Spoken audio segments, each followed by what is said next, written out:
জি 24 ঘন্টায় বাংলা এট 5 নিয়ে আমি সব্যসাচী আছি আপনাদের সঙ্গে। আজ থেকে 43 বছর আগে 1981 সালে আজকের দিনে রাষ্ট্রসংঘে পাশ হয়েছিল the convention on the elimination of all forms of discrimination against women. আজ বিধানসভায় মুখ্যমন্ত্রী একথা মনে করিয়ে দিয়েছেন, অথচ দেখুন 43 বছর পর এই একই ডিসক্রিমিনেশনের বিরুদ্ধে সুর চড়াতে হচ্ছে আমাদের। প্রশ্ন তুলতে হচ্ছে নারী সুরক্ষায়, নারীর অধিকারের রাস্তায় নামতে হচ্ছে। আজও মিছিলও আমরা দেখাবো। পাটুলি থেকে শুরু করে শ্যামবাজার থেকে শুরু করে একাধিক জায়গায় মিছিল। নতুন করে পাশ করাতে হচ্ছে ধর্ষণ বিরোধী বিলের। দেশে আইন রয়েছে, নতুন করে রাজ্যও আইন আনছে, কিন্তু আইন আনলেই কি বিচার মিলবে? তদন্ত করতে হবে তো, আদালতে প্রমাণ দিতে হবে তো, দোষীদের সামনে আনতে হবে তো। এখানেই তো পুলিশের ভূমিকা, যে ভূমিকা নিয়ে একাধিকবার বিভিন্ন ক্ষেত্রে প্রশ্ন উঠেছে, যেমন আরজি কর কাণ্ডে জানিয়ে প্রশ্ন তুলেছে আদালতও। পরিস্থিতি এমন দিকে গিয়েছে, পুলিশ কমিশনারের পদত্যাগের দাবিতে 22 ঘন্টা রাস্তায় বসেছিলেন জুনিয়র ডাক্তাররা। কেনই অসন্তোষ পুলিশের বিরুদ্ধে? স্রেফ আইন আনলেই বিচার মিলবে? অপরাজিতা বিলে স্পেশাল টাস্ক ফোর্সের কথা বলা হয়েছে, তারাও তো সেই পুলিশই। বদলাবে সিস্টেম? করা হবে পুলিশ বা হতে দেওয়া হবে? পুলিশ করা না হলে ধর্ষণ বিরোধী আইনে আদৌ কোনো কাজ হবে কিনা, এই নিয়ে আমরা আলোচনা করব আজ। আমাদের সঙ্গে রয়েছেন, যারা একটু আলাপ করে দিই, আমাদের সঙ্গে রয়েছেন তৃণমূলের বৈশ্বনাথ চ্যাটার্জি, আমাদের সঙ্গে রয়েছেন বিজেপির জ্যোতি চ্যাটার্জি, চন্দন ঘোষ চৌধুরী রয়েছেন কংগ্রেসের আমাদের সঙ্গে প্রাক্তন পুলিশ কর্তা অরিন্দম আচার্য রয়েছেন এবং আইনজীবী অরিন্দম দাস রয়েছেন আমাদের সঙ্গে। আমি শুরুতেই অরিন্দম বাবুর কাছে যাব। অরিন্দম দাসের কাছে যাব। অরিন্দম বাবু, এই যে নতুন আইন, আপনার কি মনে হয় ন্যায় সংহিতায় যা ছিল এক্সিস্টিং, এই নতুন আইন কতটা গোটা বিষয়ে পাল্টে যাবে বা পরিবর্তন হবে, বা গোটা বিষয়টা আরেকটু ত্বরান্বিত হতে পারে? প্রথম কথা হচ্ছে, একটা জিনিস খুব ভালোভাবে বুঝতে হবে যে নতুন আইন বলে আমার মনে হচ্ছে না কিছু আছে। কিছু প্রভিশনস যেটা ন্যায় সংহিতা, সেই প্রভিশনসটাকে আপগ্রেড করার বা পানিশমেন্টটাকে বৃদ্ধি করার একটা প্রস্তাব এটা এসছে। একটা বিল পাস হয়েছে এবং এই বিলটা পাস হওয়া মানে তো এটা অ্যাক্ট হয়ে গেল না। এর অনেক প্রভিশনস বাকি আছে, যে প্রভিশনসের মধ্যে এটাকে অ্যাক্ট হিসেবে আসতে হবে। কারণ আমরা জানি যে এটা যেহেতু কনকারেন্ট লিস্টের মধ্যে আছে কনস্টিটিউশনের, সেখানে ক্রিমিনাল লটা ফার্স্ট প্রভিশনে আছে। তো এটা সেন্ট্রাল এবং স্টেট দুজনেরই ক্ষমতা আছে এই জায়গাটাকে আনার। কিন্তু যেটা প্রথম বুঝতে হবে, যে যদি আজকে দেখা যায় যে সেন্ট্রাল অ্যাক্টটা কোনোভাবে এই আইনের সঙ্গে কন্ট্রাডিক্ট করছে, তাহলে কিন্তু সেন্ট্রাল অ্যাক্ট প্রিভেল করবে। তো শুধু যেটা আইন আনা হয়েছে, এটা বিল হয়েছে আপনারা বলতে পারেন, কিন্তু সেই বিলটা আদৌ পাস হবে কি হবে না, বা প্রেসিডেন্ট কি এর কনসার্ন, কেন আমরা যদি ভারতবর্ষের ইতিহাস দেখি, আগেও দুটো রাজ্য কিন্তু একই রকমের বিল এনেছিল, বাট সেগুলো কিন্তু এখনো অব্দি আইন হিসেবে আমার অ্যাটলিস্ট নলেজে নেই বেরিয়েছে বলে। তো সেইটা আমাদের প্রথম জায়গা বুঝতে হবে। আর হ্যাঁ, নিশ্চয়ই স্ট্রিক্ট পানিশমেন্টের যে দরকার, বা আপনার লাইফ ইমপ্রিজনমেন্ট বলতে তার মৃত্যুকালীন অবধি যে লাইফ ইমপ্রিজনমেন্ট, এইসব প্রভিশন বলা হয়েছে। কিন্তু আদৌ এই প্রভিশনটা অ্যাপ্লিকেবল করা যাবে কিনা, বাস্তবে সেটা হবে কিনা, যেটা আপনি বললেন যে ইনভেস্টিগেটরি এজেন্সি যারা তদন্তটা করবে, কারণ একটা হিউজ প্রসিডিওর আছে, সেই প্রসিডিওরটাকে ঠিক করে না হয়, তাহলে বিচার তো কোর্টে এসে কিছুই হবে না। তাহলে নতুন আইন আনাটা যেরকম দরকার ছিল কিনা আমি জানি না, কিন্তু প্রভিশন কিছু চেঞ্জ করার চেষ্টা করা হয়েছে।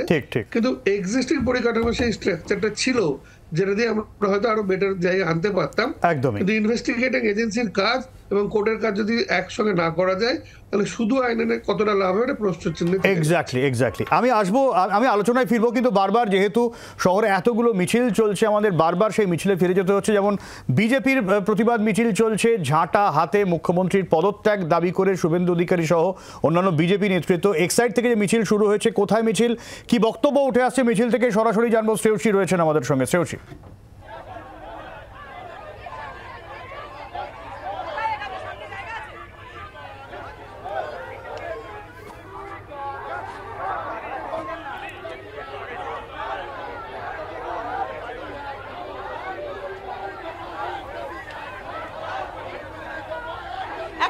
এই মুহূর্তে তোমাকে দেখাবো যে ঝাঁটা হাতে এই মিছিল, সেই মিছিল কিন্তু কার্যত এক্সাইড থেকে শুরু হয়েছে এবং এই গন্তব্যস্থল হচ্ছে হাজরা। শুভেন্দু অধিকারী বিরোধী দলের নেতৃত্বে এই মিছিল। দাদা, মূলত কি মমতা ব্যানার্জির পদত্যাগ, ঝাড়ু নিয়ে এসছে মেয়েরা, 5000 মহিলা ঝাড়ু নিয়ে এসছে। পরিষ্কার করতে হবে হরিশ চ্যাটার্জি, হরিশ মুখার্জি স্ট্রিটকে পরিষ্কার করতে হবে। মেয়েরা ঝাড়ু নিয়েছে, দেখুন আমরা হাঁটছি।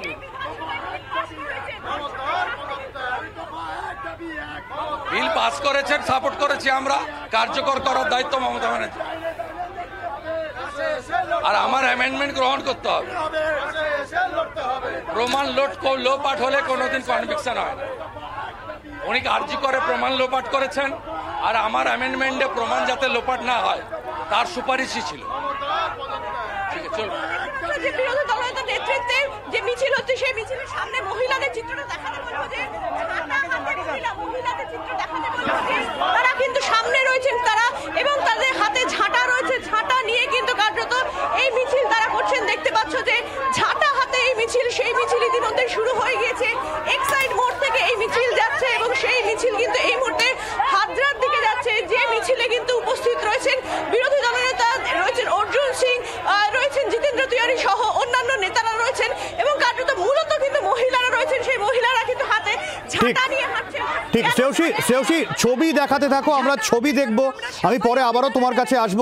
আমি এই জায়গা থেকে আমি একবার বৈশ্বনাথদার কাছে যাব। বৈশ্বনাথদা, শুভেন্দু অধিকারী যে সংশোধনীর দাবি করলেন, যেটা আজকে গ্রাহ্য হয়নি, বেশ কিছু পয়েন্ট রয়েছে। First point, police station FIR নিতে অস্বীকার করলে বা অযথা বিলম্ব করলে তার সর্বোচ্চ শাস্তির বিধান রাখা হোক। 2, বিধিসম্মত মেডিকেল পরীক্ষা অথবা ময়নাতদন্তের ক্ষেত্রে বিলম্ব অবহেলা করলে সংশ্লিষ্ট স্বাস্থ্য আধিকারিকের বিরুদ্ধে চূড়ান্ত শাস্তির বিধান রাখা হোক। 3, তথ্য প্রমাণ লোপাট করলে সংশ্লিষ্ট ব্যক্তি বা আধিকারিকের বিরুদ্ধে চূড়ান্ত শাস্তির বিধান রাখা হোক। এই তিনটে যে বিষয়, এই রকমই অভিযোগ উঠে এসছে আরজিকর কাণ্ডেও, কিন্তু এই বিষয়টা গ্রহণযোগ্য হলো না কেন? আসলে শুভেন্দু তো নিজে আসামি, ওর বিরুদ্ধেই তো অভিযোগ আছে। অর্জুন সিং, আপনারা জানেন অর্জুন সিং এর বিরুদ্ধে অভিযোগ আছে, আরেকজন কি নাম বললেন তারও বিরুদ্ধে ব্যবস্থা নিন না, অভিযোগ আছে। ব্যবস্থা নিন। যারা নিজেরাই আসামি তারা এখন আইনের কথা বলছেন, সংশোধনের কথা বলছেন।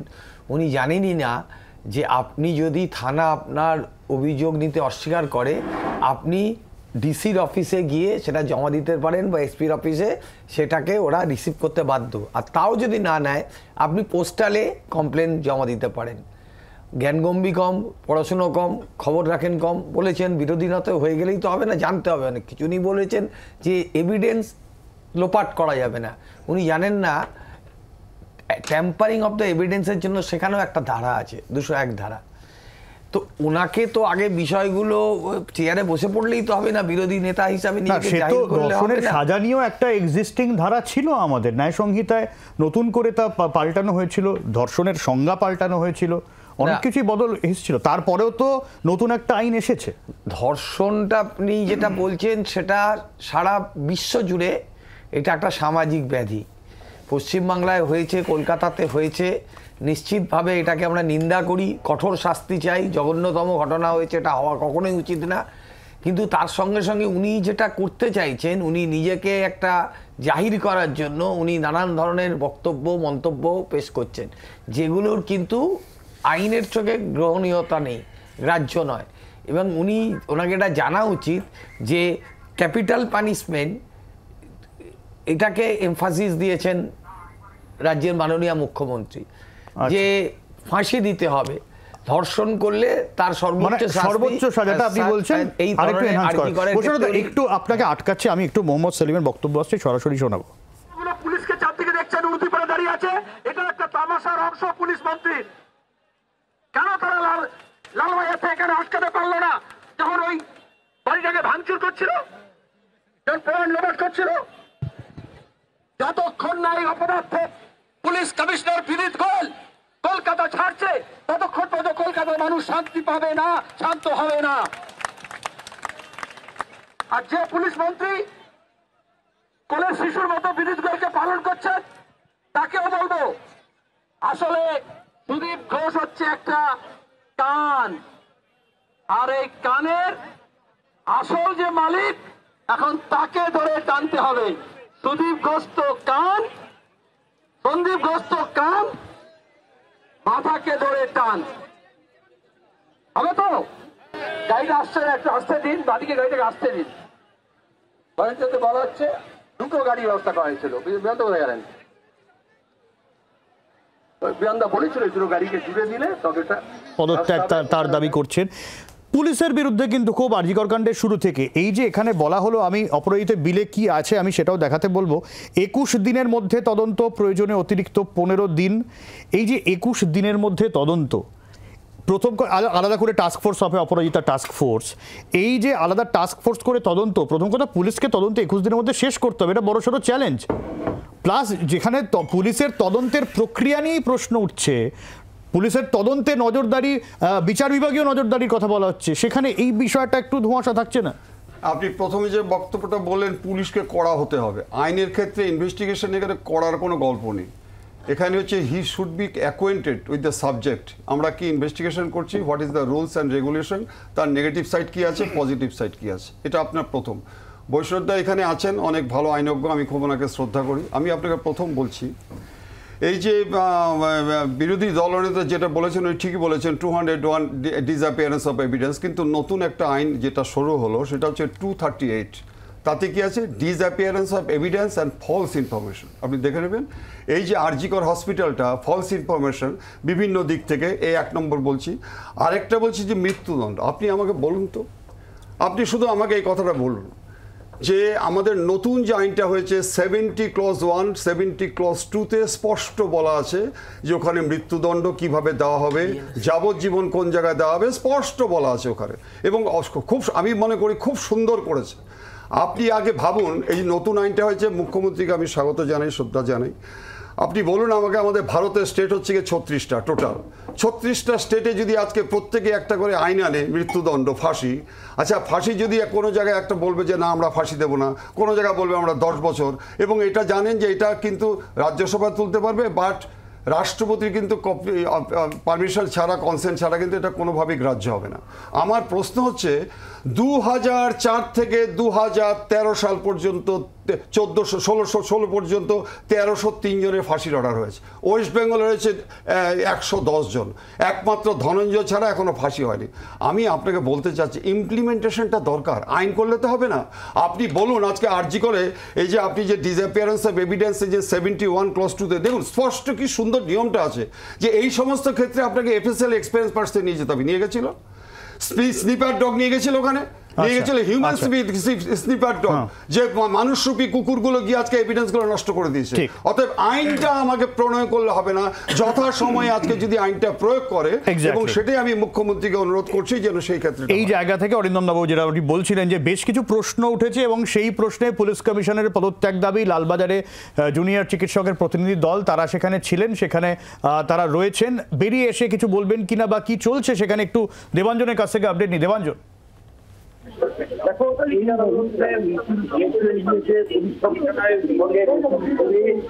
আন্দোলনরত এবং চিকিৎসকেরা তারা কিন্তু এই মুহূর্তে কথা বোঝা যাচ্ছে না, তারা ধীরে ধীরে বেরিয়ে আসছেন। যে কোনো মুহূর্তেই তারা কিন্তু লালবাজারের আউটগেট দিয়ে বেরিয়ে আসবেন, এবং তারপরে তাদের প্রতিক্রিয়া আমরা জানতে পারবো। এই মুহূর্তে ধীরে ধীরে পুলিশ কমিশনারের সঙ্গে দেখা করে যে প্রতিনিধি দল ভিতরে গিয়েছিল, এই 22 জনের প্রতিনিধি দল, তারা ধীরে ধীরে ট্রাফিক ডিপার্টমেন্টের সামনে একটু বাদেই তারা বাইরে আসবেন। বাইরে বেরোলে আমরা জানতে পারবো যে পুলিশ কমিশনারের সঙ্গে দেখা করে তারা যে পুলিশ কমিশনার যে ডেপুটেশন দিয়েছিল তার নির্দেশ।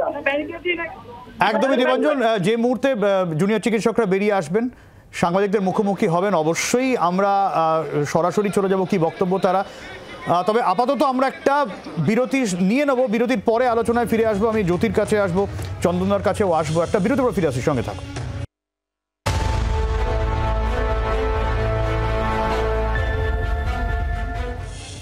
আমি সরাসরি চন্দনদার কাছে, চন্দনদা যে মুহূর্তে আন্দোলনকারীরা বলবেন আমরা একটু সরাসরি চলে যেতেই হবে আপনাকে আটকে। তবে যে প্রশ্ন আপনার কাছে রাখবো, নতুন আইন, বিজেপিও এটাকে সমর্থন করলো, যদিও কিছু সংশোধনী মানা না মানা সেটা বিতর্কের বিষয়, এবং এই জায়গায় দাঁড়িয়ে পুলিশের বিরুদ্ধে চন্দনদা লক্ষ্য করুন সামগ্রিকভাবে একটা ক্ষোভ।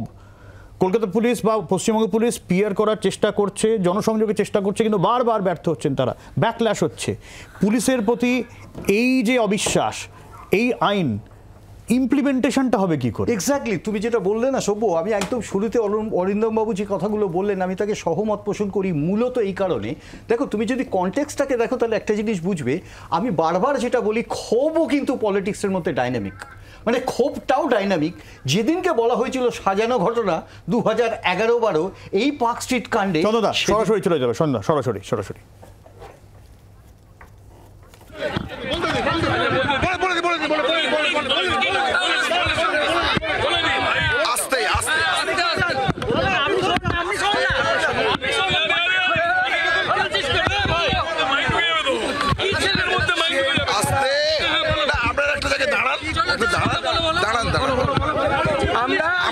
আমরা আজকে জুনিয়র ডক্টরস ফ্রন্টের থেকে দেখা করি। দেখা করার পর আমাদের সাথে আমাদের ডেপুটেশন সম্বলিত যে কপি, সেই কপি আমরা তার হাতে তুলে দিই। এই তার ডেপুটেশন কপি।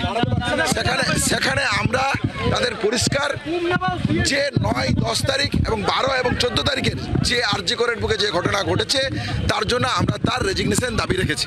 তাহলে এই রেজিগনেশনের যে ডেপুটেশন সম্বলিত কপি সেটা তার সামনে পড়া হয়। পড়ার পর এই বিস্তারিত পয়েন্টগুলো নিয়ে আমরা তার কাছে জানতে চাই যে তার এই বিষয়ে বক্তব্য কী ছিল। 14 তারিখের ঘটনা সম্পর্কে তিনি স্বীকার করেছেন, 12 তারিখের ঘটনা সম্পর্কে তিনি স্বীকার করেছেন যে এটা তাদের টোটাল পুলিশ ফেলিওর বলে তিনি মেনে নিচ্ছেন। মেনে নিয়ে তিনি যেটা বলেছেন যে স্যার আমাদের যে জায়গা, যে ক্রাইম সিন কর্ডন করার ব্যাপারে যে প্রশ্ন, দ্বিতীয়ত হচ্ছে যে এফআইআর করতে দেরি হলো কেন, এভিডেন্স ট্যাম্পারিং নিয়ে যে প্রশ্ন, এই প্রশ্নগুলো নিয়ে ডিটেলস আমরা আলোচনা করি। এই আলোচনার সদুত্তর এবং সদর্থক কোনো পদক্ষেপ আমরা সিপির কাছ থেকে পাইনি। আমরা আমাদের যে ডিমান্ড ছিল সেই ডিমান্ডে এখনও আসছি। আমরা ডেপুটেশন সম্বলিত কপি দিলাম এবং এরপরও আমরা বলছি পরিষ্কারভাবে যে নৈতিক দায়ভার, যে ঘটনা ঘটেছে আরজি করের বুকে, তার নৈতিক দায়ভার নিয়ে সিপির পদত্যাগ করা উচিত বলে আমরা মনে করি। এবং সেই দাবিতে আমাদের যে সুনির্দিষ্ট আন্দোলন কর্মসূচি চলছিল 5 দফা দাবিকে সামনে রেখে সেইভাবেই আমাদের আন্দোলন পরবর্তীকালে এগিয়ে যাবে। আমাদের আজকে ডেপুটেশন দেওয়ার কথা ছিল, আমরা ডেপুটেশন দিলাম। সেখানে আমাদের বাকি ছাত্রছাত্রী পড়ুরা আছে, তাদেরকে আমরা অ্যাড্রেস করব। তাদেরকে আমরা অ্যাড্রেস করব। স্বাভাবিক এই দাবি ন্যায় বিচারকে সামনে নিয়ে শুরু করেছিলাম। আমরা ন্যায় বিচারকে দাবি নিয়েই আমরা শুরু করব। ডেপুটেশন আমরা দিলাম, আমরা এইখান থেকে অবস্থান বিক্ষোভ তুলে নেব, কিন্তু আমাদের ন্যায় বিচারের দাবিতে যে আন্দোলন চলছিল, আন্দোলন সেইভাবেই চলবে। সেখানে যে দাবি ছিল সিপির পদত্যাগ, 3 নম্বর ডিমান্ড, সেই ডিমান্ডে আমরা এখনো অনড় থাকছি। আমরা মনে করি এই নৈতিক দায়ভার নিয়ে কলকাতা পুলিশের কমিশনার যিনি ছিলেন বিনীত গোয়েল স্যার, তার পদত্যাগ করা উচিত। এবং উনি যেটা বলেছেন, এবং এখানে মনে রাখতে হবে উনি যেটা বলেছেন যে আমরা ওনাকে শেষে প্রশ্ন করি যে উনি কি এই ঘটনার পার্সোনালি উনি কি নৈতিক দায়ভার নিচ্ছেন, তাতে উনি উত্তর দিয়েছেন যে উনি নিজের কাজে সন্তুষ্ট। তবে উনার কোনো ঊর্ধ্বতন কর্তৃপক্ষ যদি মনে করেন যে তিনি তার কাজে ফেল করেছেন এবং তাকে যদি তার পদ থেকে সরিয়ে দেওয়া হয়, তাহলে সেই দাবিও উনি হাসি মুখে মেনে নেবেন। আপনাদের দাবি সিপি মানেননি না, আমাদের দাবি, ওনার মনে হচ্ছে যে ওনার কাজে উনি সন্তুষ্ট। তবে আমাদের দাবি মেনে যদি ওনারও কোনো ঊর্ধ্বতন কোনো কর্তৃপক্ষের মনে হয় যে ওনাকে সরিয়ে দেওয়া উচিত, তাহলে উনি হাসি মুখে সেটা মেনে নেবেন। আমরা ওখানে রেখে এসেছি।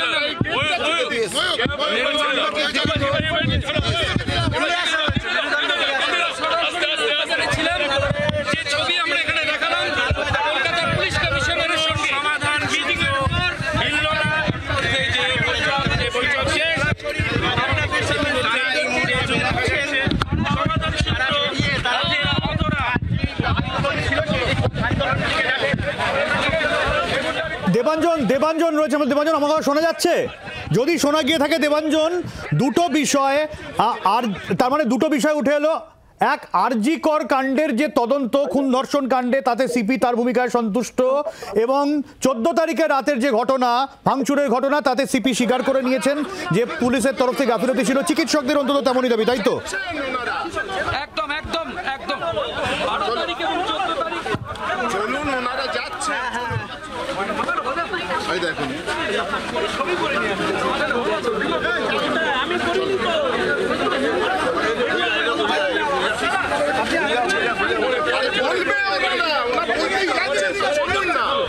একদমই ঠিক বলেছ যে এই মুহূর্তে পুলিশ ধাক্কা মারছে, দেখতে পাচ্ছ, এবং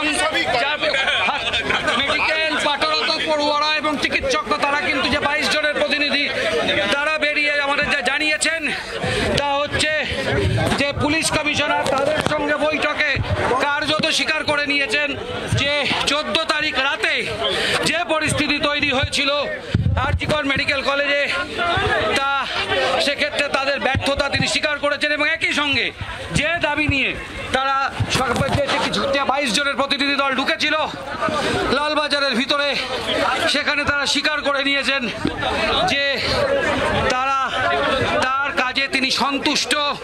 তার ফলে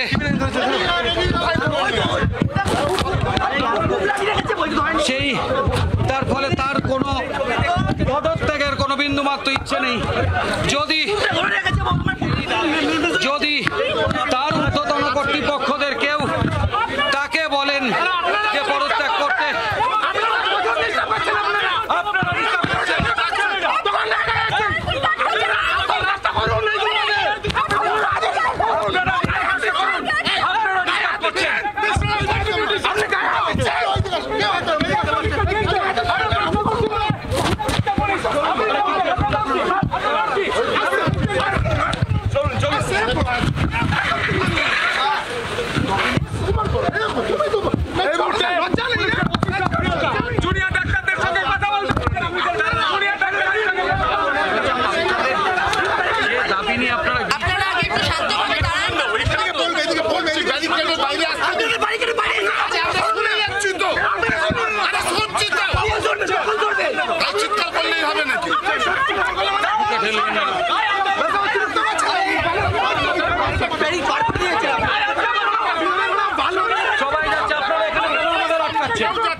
দেবাঞ্জন শোনা যাচ্ছে?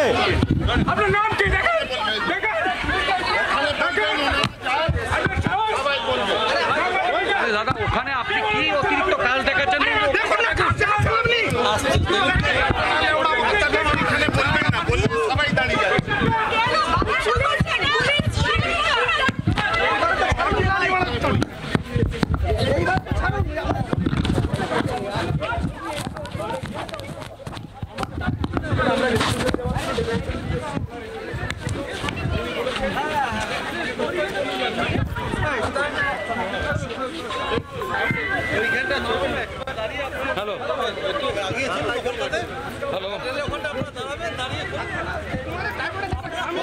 আমি কি চলছে ওখানে জানার চেষ্টা করব। একটু সমস্যা হচ্ছে, ঝামেলা হচ্ছে বোঝা যাচ্ছে।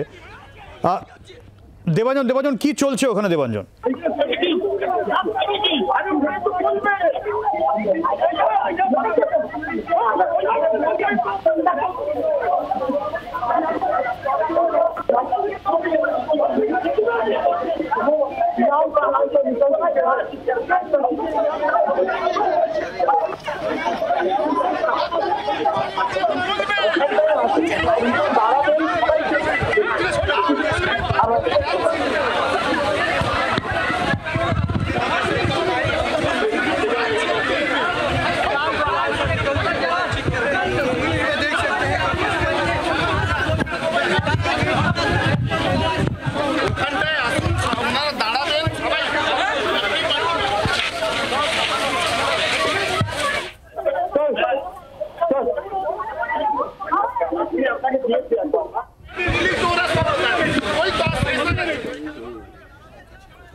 চন্দনদা সৌপল, দেখো এরকম একটা ডিসরাপটিভ মোমেন্টে খুব স্বাভাবিক অর্থে এই ধরনের ঘটনাগুলো আসবে এবং একটা ব্রেক হবে। কিন্তু একটি জিনিস আমি তোমাকে যেটা বারবার বলছি, আজকে আমি যেটা বলতে চাইছিলাম সেই সময়, যে আইনের প্রসঙ্গে তার থেকেও বড় আকার ধারণ করলে এই আইনটাকে যখন প্রশ্ন উঠছে না, কীভাবে ইমপ্লিমেন্ট করা হবে, অর্থাৎ it's the morality of the legality.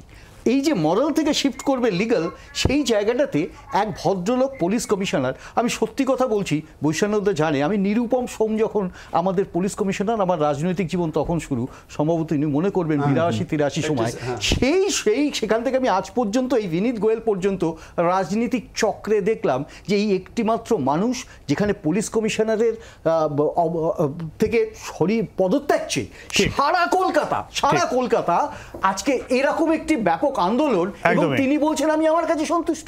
একদম। আমি চন্দনদা আবারও বৈষ্ণব আবারও আটকাতে হচ্ছে। আমি একটু শুভেন্দু অধিকারী বক্তব্যে চলে যাবো সরাসরি। আমি আসবো, বৈষ্ণব আসবো। আমি একটু শুভেন্দু অধিকারী ধর্ষকদের নেত্রীকে আমার বোন খুন হলো কেন? আরজি করের বোনের রক্ত আমার বোনকে মারল কে? আমার বোনকে মারল কে? খুনিদের সরকার। দফা 1 দাবি 1, দফা 1 দাবি 1, দফা 1 দাবি 1। সিপিএম কে নড়িয়েছি। সিপিএম বলতো আমি 235 তোমরা 30, আর ইনি ভাবছেন পুলিশ বাবা পার করেগা। হবে না, বিনীত পারবে না, আপনার শান্তনু পারবে না। হ্যাঁ ম্যাডাম, হ্যাঁ ম্যাডাম, হ্যাঁ ম্যাডাম, হ্যাঁ ম্যাডাম, দড়ি ধরে মারো টান, দড়ি ধরে মারো টান, দড়ি ধরে মারো টান। এবং যে উদাসীনতার পরিচয় ওনারা প্রথম থেকে দেখিয়েছেন, এখানেও সেই একইভাবে গোল গোল করে ঘুরিয়ে কোনো সদুত্তর আমরা পাইনি। সেই জন্য আমরা ওনাকে স্পাইনটা দিয়ে বেরিয়ে এসেছি। আমাদের আন্দোলন যেরকম চলছিল আমাদের বিভিন্ন মেডিকেল কলেজে সেরকম চলবে। এই মুহূর্তে ধর্ণা মঞ্চ, অবস্থান বিক্ষোভ আমরা তুলে নেব। এইখানের অবস্থান বিক্ষোভ।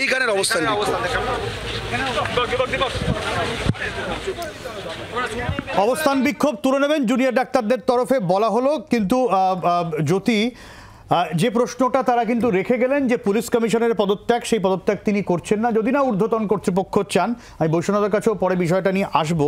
কিন্তু সেই একটা বিষয় থেকে গেল জ্যোতি, যে আইন প্রণয়ন সেইটা এখনো ধোঁয়াশা চলে গেল। এবং এটাও তো ঠিক, আজকে আইন আনা হলো, তারপরেও মিছিল রুখছে কই? আমাকে বারবার শো থামিয়ে মিছিলে ফিরে যেতে হচ্ছে। সভ্যতা, মিছিলটা থামবে কেন? বক্তব্য হচ্ছে এটাই যে একটা অপরাধ আর ভুল দুটোর মধ্যে পার্থক্য আছে সভ্যতা। অপরাধ মানে যেটা হচ্ছে আপনি ডেলিবারেটলি ইন্টেনশনালি করেছেন।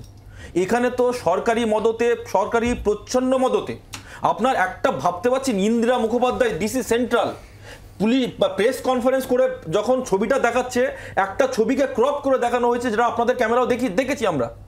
ছবিকে ক্রপ করে মানে কাকে বাঁচানোর জন্যে, কেন ঘটনাটাকে ধামাচাপা দেওয়া হচ্ছে? এই ঘটনা যখন মানে ডাক্তাররা দেখাচ্ছে যে প্লাকার্ডটা, সেটাতে পুরোপুরি বোঝা যাচ্ছে অভিজ্ঞ বলে একজন রয়েছে সেখানে, তৃণমূল কংগ্রেসের সাথে সরাসরি জড়িত। সে তাকে আড়াল করার জন্য কে বাঁচাচ্ছে? DC central. তার মানে এই যে পুলিশ সরাসরি যে এই ঘটনাটাকে আড়াল করার চেষ্টা করছে। আপনি দেখেন 40 ফিটের যে ঘটনাটা, 40 ফিট নাকি ঢাকা দেওয়া ছিল। এই 40 ফিট যে ঢাকা দেওয়া ছিল, নির্যাতিতার মা বাবা মিথ্যে কথা বলছে তাহলে যে কোনো ঢাকা ছিল না সেখানে। অর্থাৎ পুলিশ প্রশাসনের পরে কোনো রকম ভাবে এইখানে যেটা হয়েছে অপরাধ সংগঠিত হয়েছে, এবং এখানে ভুল হয়নি, ডেলিবারেটলি ইন্টেনশনালি করা হয়েছে। আমি বলছি এটা, এই যে ঘটনাটা পুলিশ নয়। আমি আবার একটু থামাতে চাই, যদি আবারও কি বলছেন জুনিয়র ডাক্তাররা শুনবো। এবং তিনি চেয়ার যদি ছাড়তে হয় তিনি খুব খুশি মনেই চেয়ার ছেড়ে দেবেন। তিনি চান এই ডাক্তারদের সাথে পুলিশের যে সম্পর্ক তা পুরোনায় মানে আবার তার পুরনো ছন্দে ফিরে যাক ইত্যাদি। কিন্তু আমরা বারবার বলছি আমরা সন্তুষ্ট নই। পরবর্তী পদক্ষেপ হবে, দেখুন আমরা এখানে অবস্থান করেছিলাম, আমাদের যে দুটো দাবি ছিল, অর্থাৎ বেন্টিং অবধি আমাদের লোককে যেতে দিতে হবে এবং লালবাজার অবধি আমাদের ডেলিগেশন টিমকে যেতে দিতে হবে, সেইটুকু হয়েছে। এবং আমরা ডেপুটেশন জমা দিয়েছি। আমরা ডেপুটেশন দিতেই এখানে এসেছিলাম, অবস্থান করতে কিন্তু আসিনি। অবস্থান কিন্তু আমাদের আকস্মিক। তাহলে এই যে যখন অবস্থান করতে আসিনি, তাহলে আমরা আপাতত অবস্থান এই লালবাজারের এই বিবি গাঙ্গুলি স্ট্রিট থেকে আমরা অবস্থান তুলব, কিন্তু আন্দোলন কোনোভাবেই কিন্তু আমরা তুলছি না।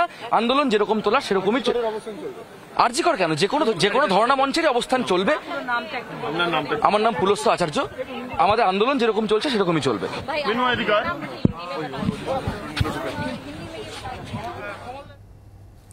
আমি অরিন্দমদার কাছে আবারও আসবো। অরিন্দম দাস, আমি যদি আসবো আমি আসবো অরিন্দম দাস।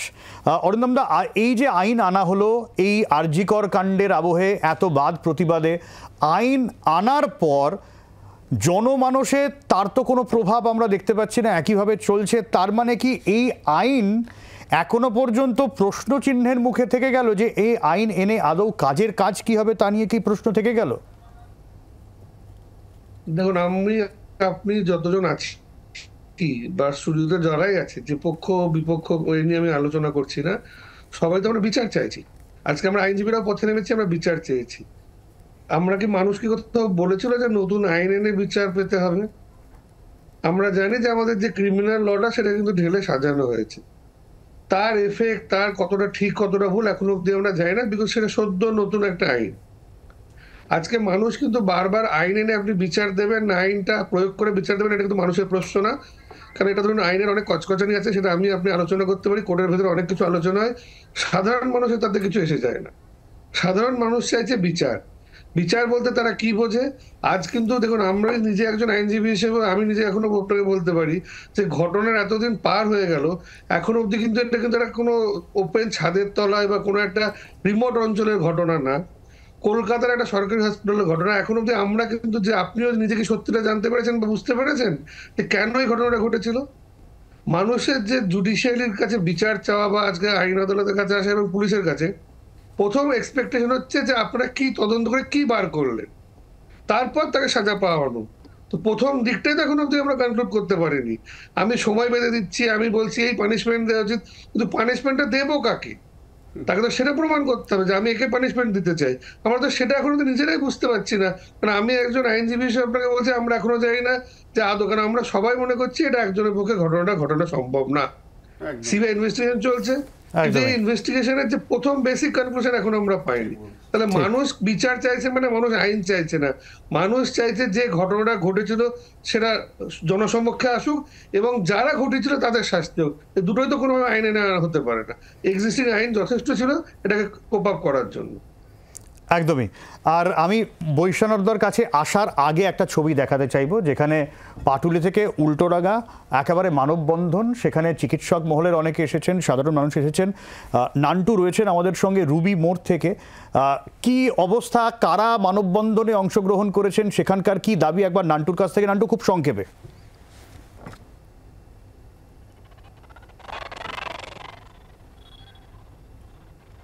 বেসরকারি হাসপাতাল, যারা ডাক্তার থেকে শুরু করে নার্স এবং কর্মী, যারা এই মানববন্ধনের ডাক দিয়েছিল, এই যে মানববন্ধন সেটা এই মুহূর্তে কোথায় গিয়ে শেষ হয়েছে এখনো পর্যন্ত তার কিন্তু খবর নেই। তার কারণ এই মানববন্ধন উল্টোডাঙ্গা পর্যন্ত কিন্তু করার কথা রয়েছে।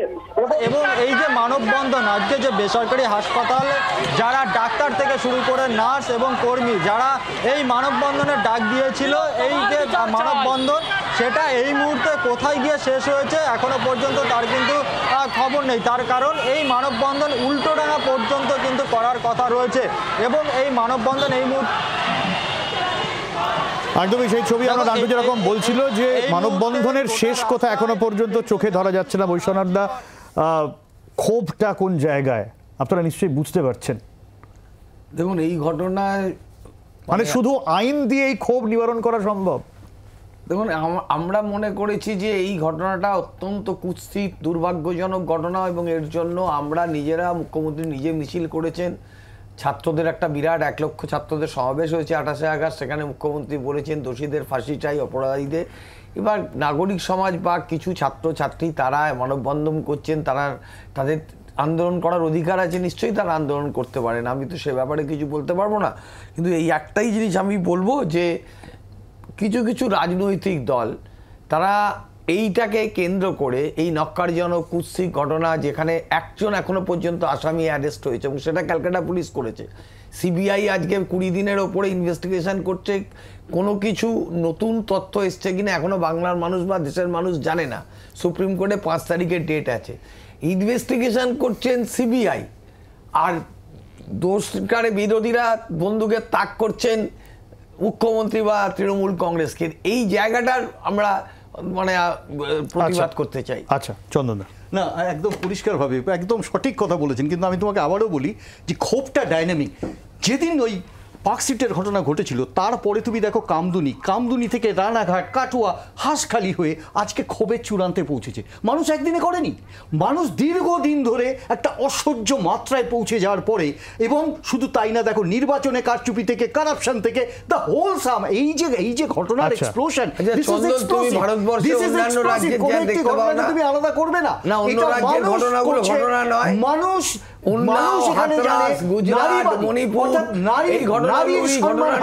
সেক্ষেত্রে মানুষ বুঝতে পারছে যে এই ধরনের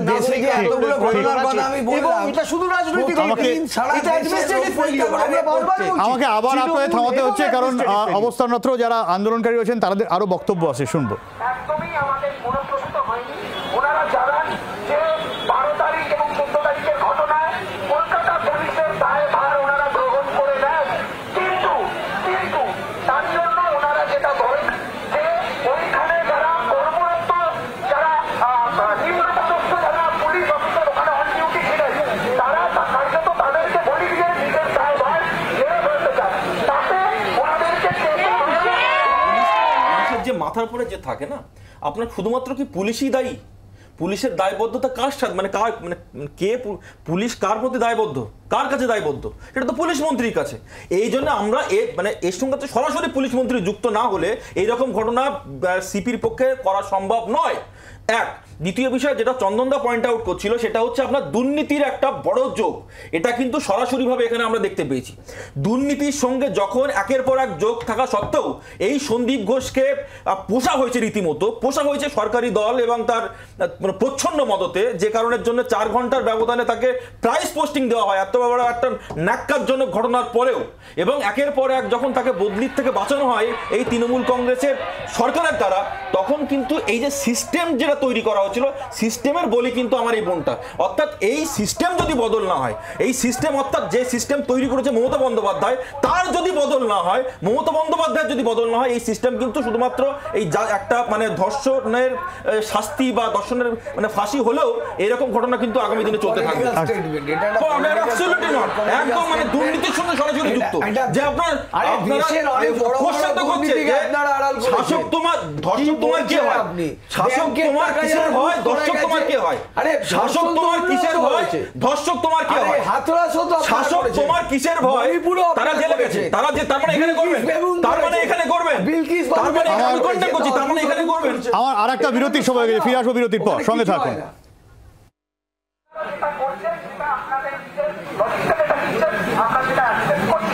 এবং ওনাকে আমরা জিজ্ঞেস করি এই ঘটনার নৈতিক দায়ভার নিয়ে কি আপনার মনে হয় না যে আপনার পদত্যাগ করা উচিত?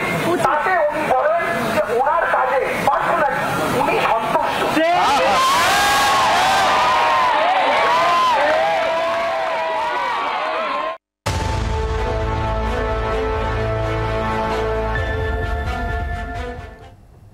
সময় খুব অল্প, আমি 30 সেকেন্ড করে প্রত্যেককে দিতে পারবো।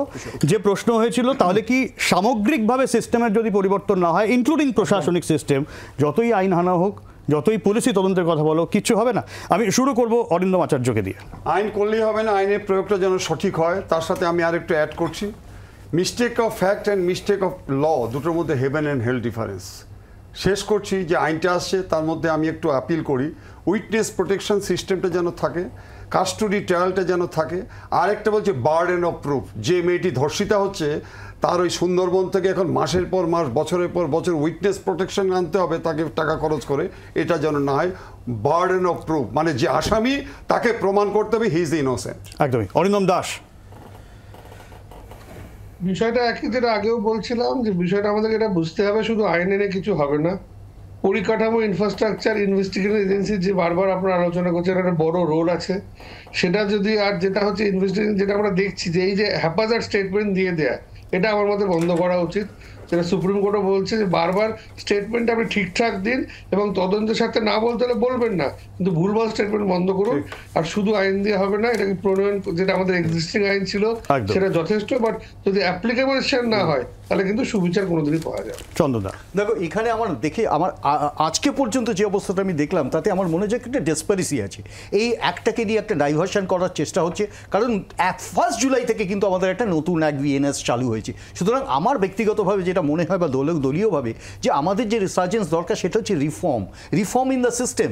পুলিশ কমিশনার দাঁড়িয়ে বলতে পারে না যে আমার কাজে আমি সন্তুষ্ট। আমি বলতে চাইছি যে এই স্টেটমেন্টগুলো বন্ধ হওয়া দরকার এবং মূল জায়গা থেকে চরিত্রগতভাবে পরিবর্তন যেন না করা হয়, প্রধানত এটা দেখার দরকার বিধানসভায় নতুনভাবে অ্যাক্ট করার পরে কি হবে তার থেকে অনেক বড় প্রশ্ন এই মুহূর্তে দাঁড়িয়ে সরকার ঠিক কেমন ব্যবস্থা নিচ্ছে এই আইনের মধ্যে থেকে, দ্যাট ইজ ভেরি ইম্পর্টেন্ট। জ্যোতি, না, আরজিকরের যে ঘটনাটা ঘটলো এটা তো সিস্টেমের বলি হতে হলো আমার এই বোনটিকে। এটা শুধুমাত্র ধর্ষণ নয়, এটা সিস্টেম, যে সিস্টেম করাপ্ট একটা সিস্টেম দীর্ঘদিন ধরে চলে আসছে। কিন্তু যদি একটা কথা বলো, এই সিস্টেম তো শুধু এই রাজ্যে তা তো নয়, আমি এক সেকেন্ড, আমি এটা গোটা দেশের আনাচে কানাচে ছড়িয়ে আছে। ফলে শুধুমাত্র একটা দলের ঘাড়ে দোষ চাপালে তো হবে না। একদম ভ্যালিড কোশ্চেন, আমি কালেক্টিভ রেসপন্সিবিলিটি যদি নিতে হবে, আমি ভ্যালিড কোশ্চেনটা অবশ্যই ভ্যালিড। আমি বলছি সন্দীপ ঘোষ তো চলে গেল, অ্যারেস্ট হয়ে গেল, এত কিছু আমরা চিৎকার চিল্লামিল্লি করলাম, রাজনৈতিক দল অরাজনৈতিক দল সবাই মিলে। সন্দীপ ঘোষের জায়গায় XYZ কালকে কেউ বসে গেল, তাকে যদি কোনো রাজনৈতিক দল বলে যে তোমাকে ওখানে বসানো হয়েছে 70-30-এর তোলা দাও, আমাকে টাকা পাঠাতে হবে, এই সিস্টেমের জন্ম দেবে সভ্যতা, এই সিস্টেমের বলি হতে হবে আমার এই বোনটিকে। এই সিস্টেমটা তৈরি করেছে মমতা বন্দ্যোপাধ্যায়, অপদস্থ মুখ্যমন্ত্রী, এই জন্য তো আমরা পদত্যাগ দাবি করছি। বৈষ্ণবদা, মানে আবোল তাবোলের কথা, যেখানে নরেন্দ্র মোদী নিজে দর্শকদের সঙ্গে বসে পার্লামেন্টে বসে তাকে সোনার মেয়েকে দর্শন করে যে ব্রিজবোন স্মলেস্ট করেছে। ভারতীয় ন্যায় সংহিতার সর্বনিম্ন 10 বছর কারাদণ্ড ছিল, যাবজ্জীবন কারাদণ্ড ছিল, জরিমানাতে পরিবর্তিত হতে পারে। এখানে যেটা অপরাজিতা বিলে হয়েছে, দোষীদের আমৃত্যু কঠোর নিয়মে কারাদণ্ড, জরিমানা ও মৃত্যুদণ্ডে সাজা হতে পারে, ক্যাপিটাল পানিশমেন্ট। এই জায়গাটা বুঝতে হবে। দেখুন, আমাদের দেশে মণিপুরে প্রধানমন্ত্রী একদিনও যায় না, উন্নাওতেও যায় না, হাতরাসে যায় না, বিলকুস বানুকে ছেড়ে দেয়, আমরা আমাদের ব্রিজবহনকে পাশে বসিয়ে গলা জড়িয়ে ধরে। এটাই তো প্রবলেম, লোকজন এই জায়গায় রেগে যাচ্ছে যে জাস্টিফিকেশন কেন দিচ্ছে। প্রবলেমটা এইখানে, জাস্টিফিকেশন এখানে তো মুখ্যমন্ত্রী রাস্তায় মিছিল করে ওখানে তো বলছে না যে প্রধানমন্ত্রী দর্শক তোমার কি হয়, শাসক তোমার কি হয়, প্রধানমন্ত্রী মিছিল করে তোমার কিসের হয়, ধর্ষক তোমার কি হয়। তোমার বারবার প্রমাণ হয়ে গেছে বিজেপি রেপিস্টদের ধর্ষক কে হয়, বিজেপি রেপিস্টদের পার্টি, ধর্ষক কে হয়, অর্থাৎ গোটা সামগ্রিক ব্যবস্থার মধ্যে রাজনীতি এমন রন্ধ্রে রন্ধ্রে ঢুকে গিয়েছে যে কে কার দিকে আঙুল তোলে গোটা বিষয়টাই খুব ধোঁয়াশা। আইন এনে কি হবে, পুলিশের ভূমিকা নিয়ে প্রশ্ন ওঠে। পুলিশ করা না হলে আইন এনে কি লাভ হবে? সাধারণ মানুষও কিন্তু বলছেন যে না, লাভ হবে না, কারণ পুলিশকে করা হতে হবে এবং সামগ্রিক ব্যবস্থার বদল, আর সেই ব্যবস্থার লক্ষ্যেই এতগুলো মিছিল আজ রাজপথে। আপাতত এই পর্যন্তই, সঙ্গে থাকুন জি 24 ঘন্টা। বাংলার আওয়াজ, বাঙালির আবেগ, জি 24 ঘন্টা।